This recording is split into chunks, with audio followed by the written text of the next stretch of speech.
The Miami Dolphins look like they might be having a fire sale before the NFL draft. Where could Jalen Ramsey and Tyreek Hill go? We'll discuss on today's edition of Locked On NFL. The new Locked On NFL. The madman Tyler Rowland is your double shot of NFL espresso with the Locked On local experts on every major story.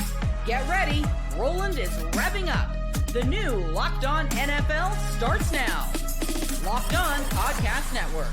Football fans, welcome into the Locked On NFL podcast, bringing you a double dose of the NFL's biggest stories with help from our local experts that know your favorite teams like no one else. I am your host, the madman, Tyler Rowland, joined today by Locked On NFL expert, the data queen, Michelle Majuk. On today's episode, we are talking NFL trades. We're going to talk about some quarterbacks who could get traded. We're going to talk about some edge rushers who could get traded before the draft, but we got to start with the Miami Dolphins, who are obviously in the news right now with the Jalen Ramsey situation. Before we dive into it, do want to thank you for making Locked On NFL your first listen and for being an everydayer here with us at the Locked On Podcast Network, where it's your team every day. Today's episode is brought to you by Gametime.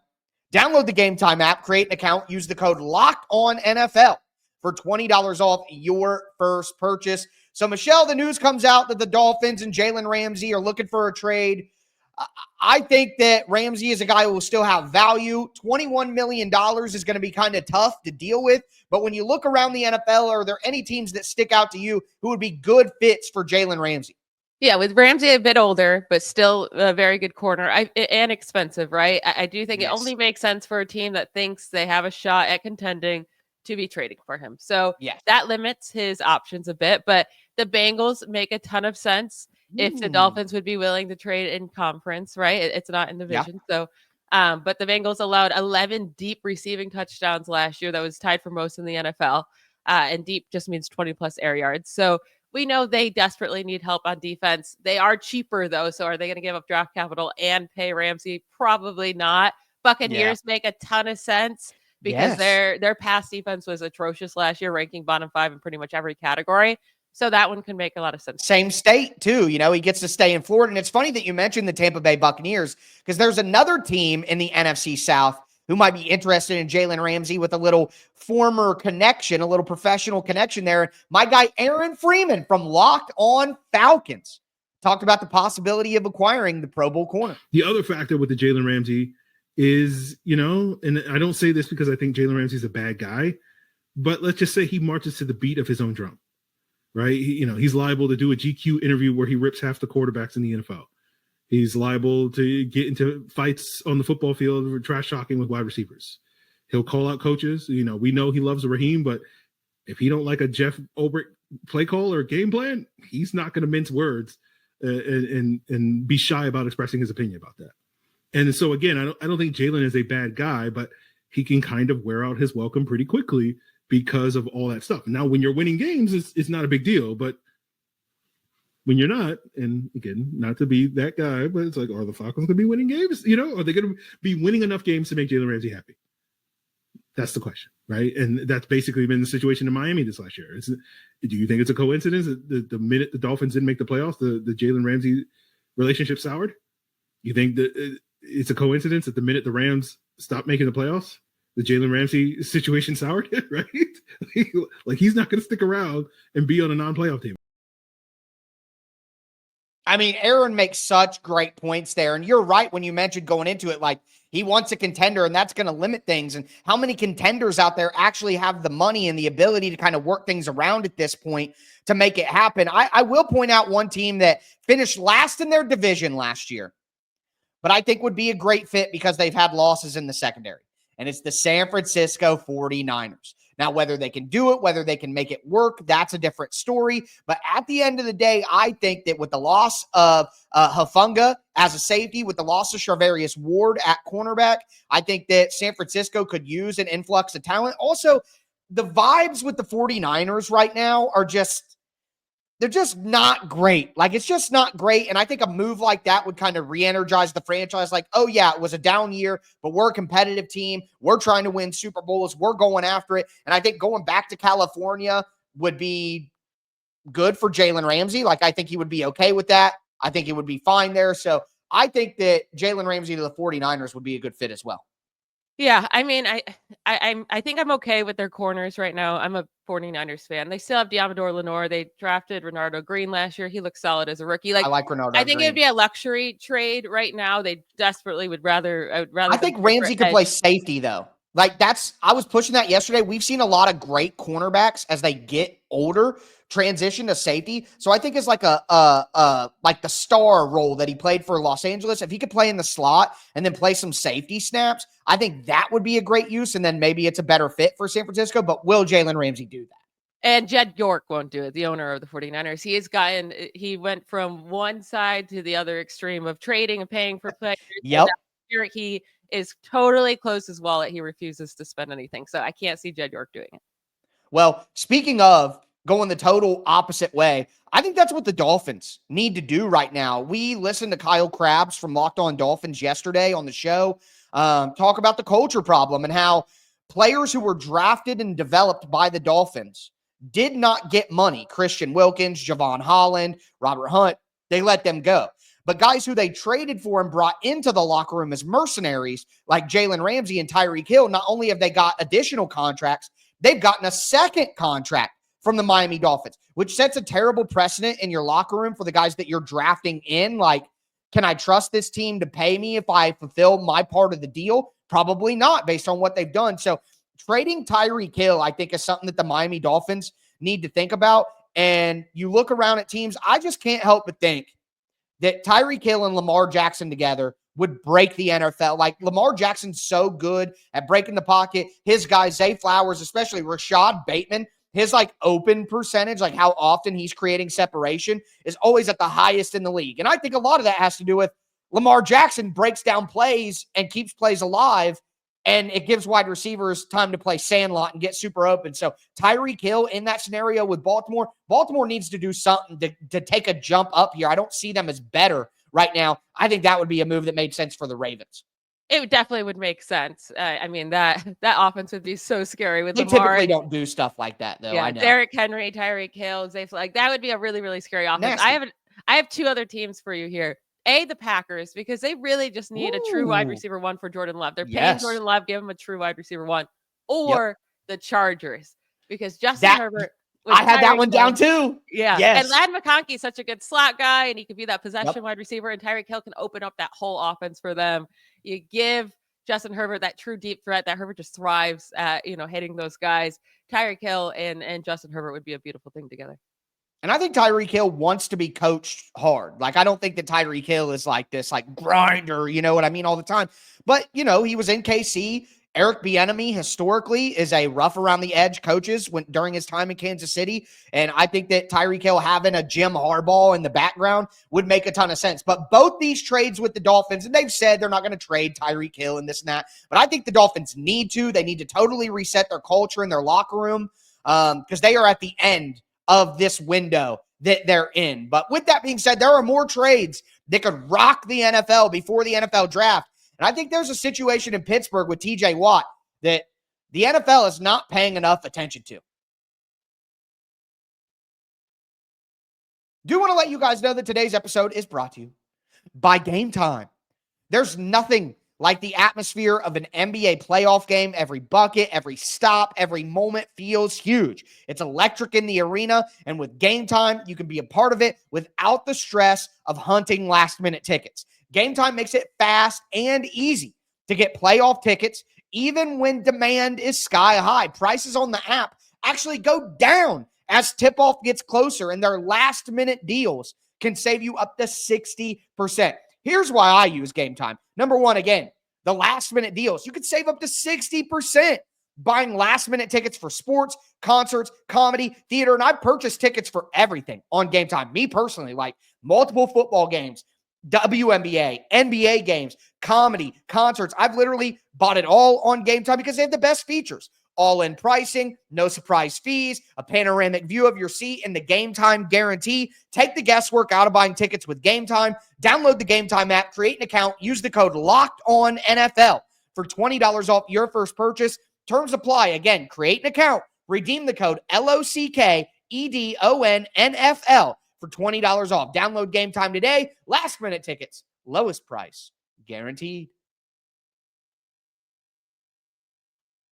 All right, Michelle, let's continue today's trade-focused edition of the Locked On NFL podcast. We talked about the situation with the Miami Dolphins. Now I want to move into edge rushers and quarterbacks that could potentially be moved during the draft, before the draft.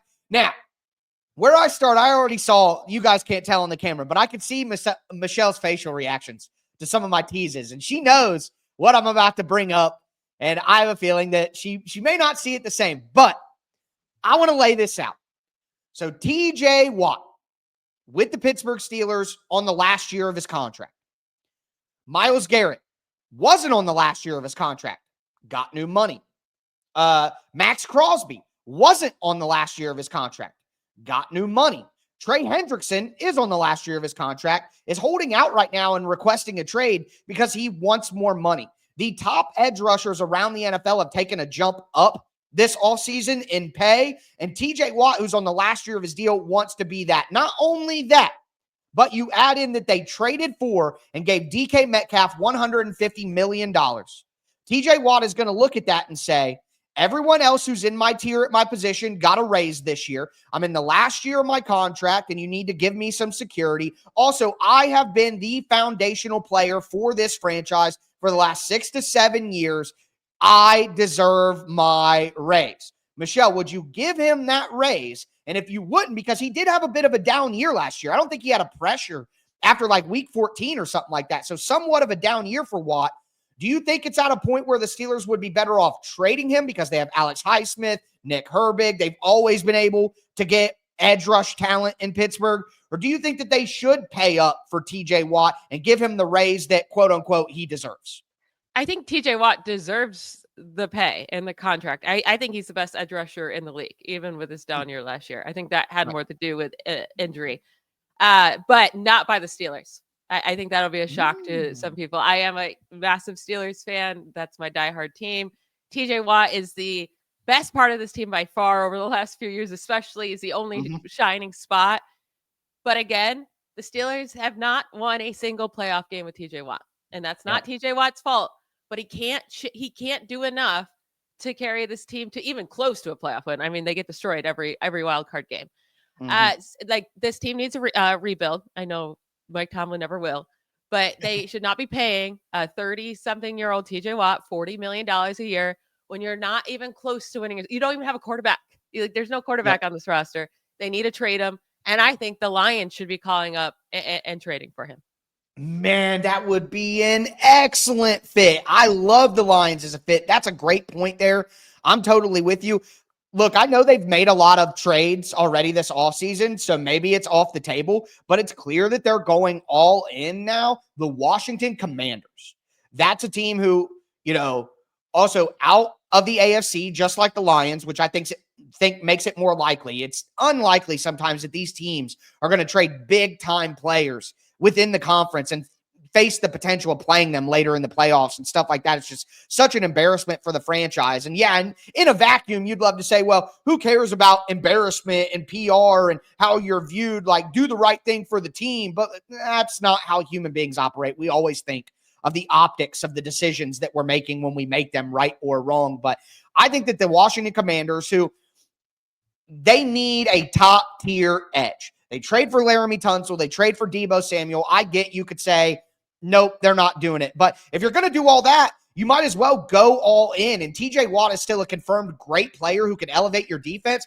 I love the Lions. I love the Commanders too, though. Would you rather the Commanders trade for Jalen Ramsey or for TJ Watt? Well, my football philosophy as a guy is that I always value pass rush more. So if I'm the Commanders, I would rather, especially after you traded for Marshawn Lattimore last year, I think that would be a little bit overkill. So give me TJ Watt for sure. I'm always going to side pass rusher over defensive back though. That's just how I was raised, Going back to the Lions though, can you imagine Aiden Hutchinson and TJ Watt together? Just disgusting. That's what they're going to need. I think they're going to need something big to kind of push them through the losing Aaron Glenn, losing Ben Johnson. People have just a little bit less faith in the Lions now because of all of that. So I think whereas the Lions, you could look at them as, hey, we build this program. There's no need to No, I think you do need to do something to kind of kickstart the energy again. And I think TJ Watt would be the perfect move. Yeah, and there's nobody else that's creating pressure on that line. I think Hutchinson led the Lions last year in sacks by far, and he played 5 games last year. He led them with 7.5 sacks. The next closest person was Zadarius Smith with 4. And Smith isn't even on the team anymore. He got released, and he only played 8 games because he got traded midseason. McNeil, who did get hurt, but 3.5 sacks. That's the leading guy that's still on this team outside of Hutchinson. Yeah, McNeil makes good pressure on the interior, but let's not mistake different calibers of players that we're talking about right now. So I'm 100% with you there. Watt in Detroit, from a culture, tough, gritty, mean, like Steelers to Lions, just makes a ton of sense right now. Now, I do want to mention one other edge rusher that's much more in the news, and that's Trey Hendrickson. And our guys from Locked On Bengals kind of talked about that situation once again. And it does seem like it's going to drag out. Hopefully it doesn't. This is something that we've talked about wanting to see this team avoid this year. Don't let this thing get into training camp again. Don't repeat the distractions from last year, where your entire team is now watching one of the best players on the team in a contract dispute when they're trying to get ready for a football season, not participating in training camp. And Trey brings up the point. Trey was very sneaky about this. He's sneaking his negotiating points in there, right? Like, Sam Hubbard's not there anymore. And now you want to have a defensive line room where you don't have Trey Hendrickson in training camp either. You have a bunch of young guys or guys on prove-it deals, 1-year deals for Cam Sample and Joseph Osai, and rookie deals. And that's your edge rusher room in training camp without Trey Hendrickson. And it's a hell of a point, isn't it? I mean, he's bringing up some good points. What about the Bengals trading for TJ? No, listen, I think that they need to trade Trey Hendrickson. I'm going to stay on this point.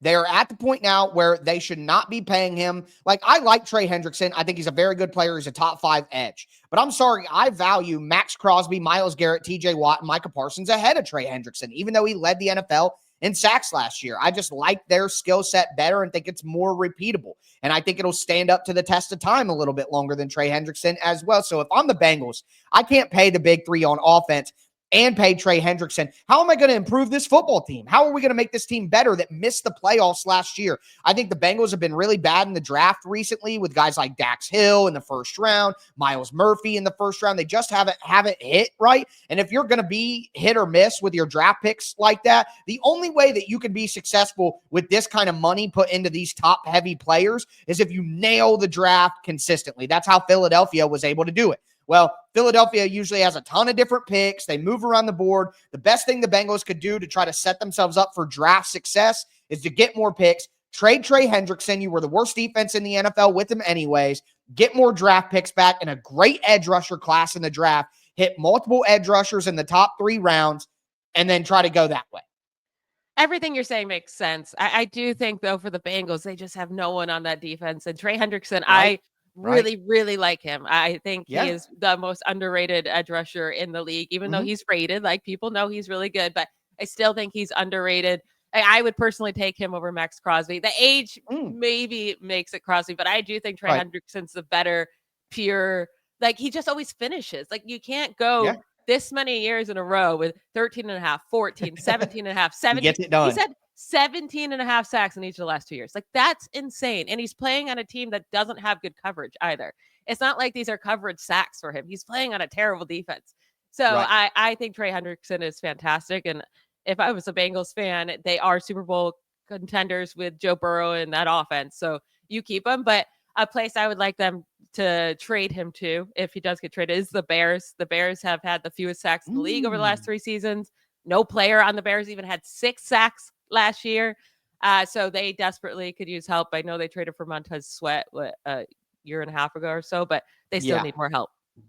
Well, another team that I would bring up that honestly it would make me sick to my stomach at the end of the day, but the Indianapolis Colts.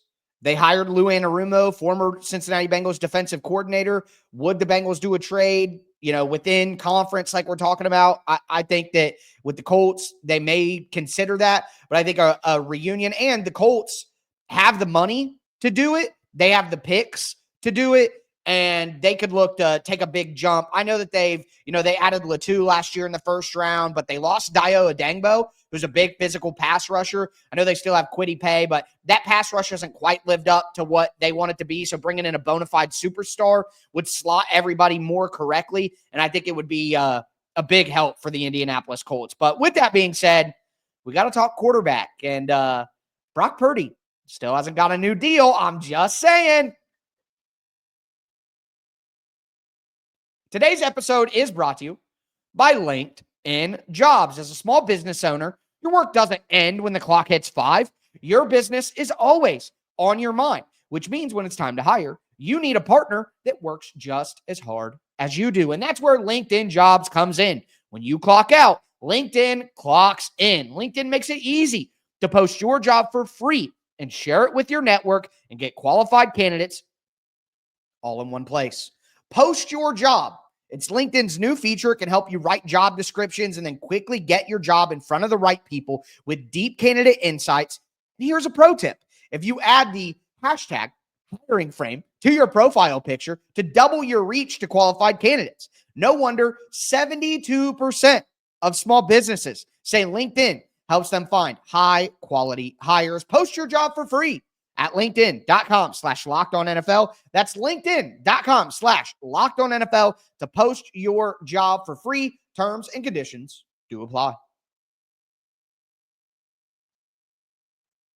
All right, Michelle, let's continue today's edition of Locked On NFL. We're talking trades. We talked the Dolphins. We talked edge. Now, I want to get into quarterback. And there's one quarterback in particular that I continue to look at this all season, and it's Brock Purdy, because at the end of the day, I do not think that Brock Purdy is going to be worth the big contract that the 49ers have to give him. Now, I would say he is worth the money. What I would say is if you pay him that money, it would make it too difficult, in my opinion, for the San Francisco 49ers to build the roster around Purdy that is required to win. So I think that paying Purdy, whether he's worth it, deserving or not, makes it too difficult for the 49ers to build the team that they need to build. So with that in mind, I will continue to float this crazy draft idea that the 49ers trade Brock Purdy to the Pittsburgh Steelers and draft Shedeur Sanders at number 11. Michelle, how realistic do you think it is that Brock Purdy could be traded? I think it would be highly, highly stupid of the 49ers. I'm a huge Brock Purdy fan. I think he can be a top 10, 6 quarterback in this league. I really do. I mean, he already leads the league in pass yards per attempt and passer rating since becoming a starter in the NFL. So I think he's highly underrated. We've already seen him be able to bring the 49ers to a Super Bowl. I know his team was great. That's great. Went into overtime with the best quarterback in maybe history in Patrick Mahomes. And then brought him to another NFC championship in which, he didn't really get to play because he hurt his elbow. That's the only concern, right? If the 49ers are concerned about the elbow, because he also injured his throwing arm again last year. And he already didn't have a cannon, like he is at the bottom of the NFL in arm strength. He can win that way with his mind, but injuries start hurting that even more. It could be worse.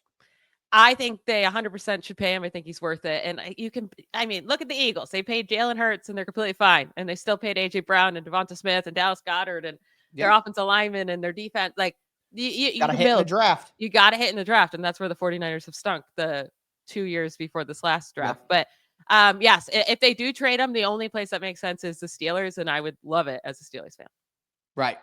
You can't lose in that situation. Yes. Here's what I would say. Jimmy Garoppolo also took the 49ers to. I just think I have a hard time giving Brock Purdy the appropriate credit because of how much I value Kyle Shanahan. Like that's the honest truth. I could be wrong about Brock Purdy and you could be right that he does deserve that. But to me, Jalen Hurts is a way more talented guy than Brock Purdy. And then Kyle Shanahan, I just think Kyle Shanahan's a top 3 coach in the NFL. I would literally give my soul for Kyle Shanahan to coach my football team. So and I'll tell you, Brian Callahan sucks this year. The 49ers don't make the playoffs. They could look for change.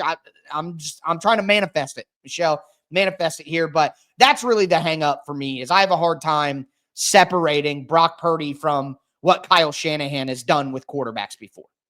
So we could do a whole episode on Brock Purdy, honestly, right. because I hate the whole Jimmy Garoppolo discussion. Maybe Jimmy we Garoppolo, will.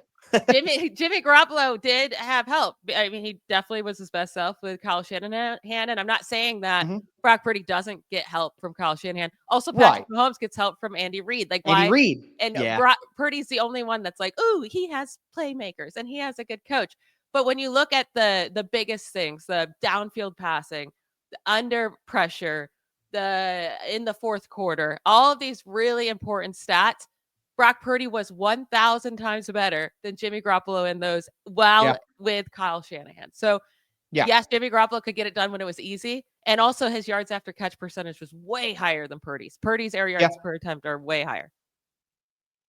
Yeah. Sorry. You got me on like the most. You're fine. I get so heated with this. This is one of your big hills. I think later in the offseason, we'll do players that we'll stand on the table for that are underrated. And I'll cue you up for Brock Purdy to lead the show. But I think one thing I'll admit to you before we move to the next quarterback is I do agree that Brock Purdy is significantly better than Jimmy Garoppolo.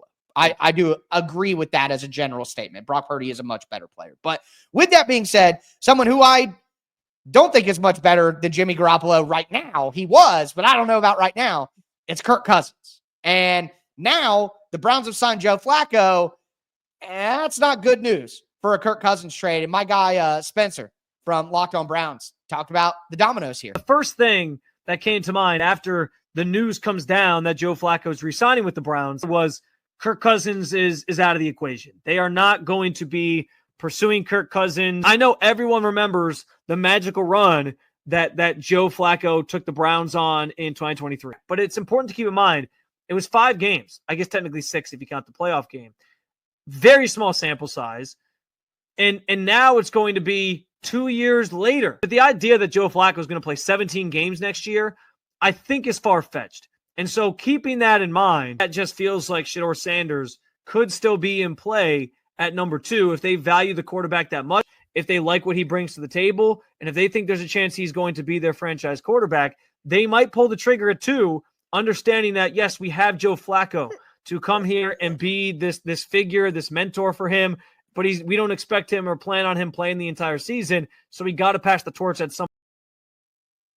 Well, I agree with Spencer there that the odds of a Kirk Cousins trade to the Browns are basically 0.